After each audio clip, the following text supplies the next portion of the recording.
POV when you review and suddenly fall asleep.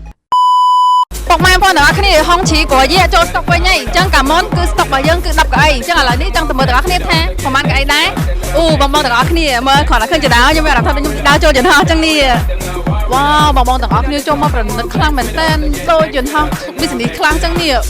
អញ្ចឹងបងបងទាំងអស់គ្នាមកមើលជាមួយខ្ញុំថាមានអីគេខ្លះតោះមើលជាមួយខ្ញុំទាំងអស់គ្នាកន្លែងនេះគឺមានជាមួយនឹងកន្លែងដាក់កែវទឹកមានកំសៀវដាំទឹកហើយមានកន្លែងប្រអប់ដាក់អីវ៉ាន់ខាងក្រោមនេះគឺយើងមានជាមួយនឹងទូសម្រាប់ឲ្យបងបងដាក់ផ្លែឈើឬក៏របស់ខ្លះផ្សេងផ្សេងចាហើយនៅខាងលើនេះគឺយើងមានជាមួយនឹងឆាត់ brand ហុងឈីមកគូតែម្ដងចឹងងាយស្រួលមែនតើនៅពេលដែលមានភ្លៀងអីយើងអាចប្រើប្រាស់ឆាត់នឹងបានចឹងបងបងមិនត្រឹមតែប៉ុណ្ណោះយើងមានជាមួយនឹងទូហើយបងបងក៏អាចធ្វើការជា share slide ក៏បានចង់ជាងក្រៅអូខេក៏បានដែរចឹងនេះមេក្រូឲ្យបងបងអាចជាងក្រៅអូខេរបស់ខ្ញុំបានណានៅមួយទៀតបងបងគឺនៅខាងក្រោយខ្ញុំនេះមានកន្លែងទ្វារចេញចូលទៅកន្លែងតកង់បានទៀត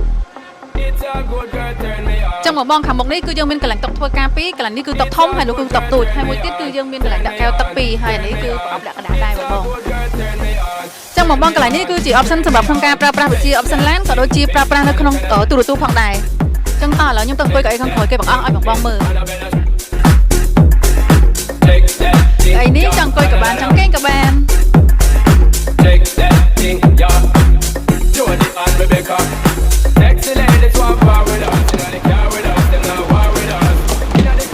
ថ្ងៃនេះសិតតែជា option អាចបញ្ជានៅកៅអីបាន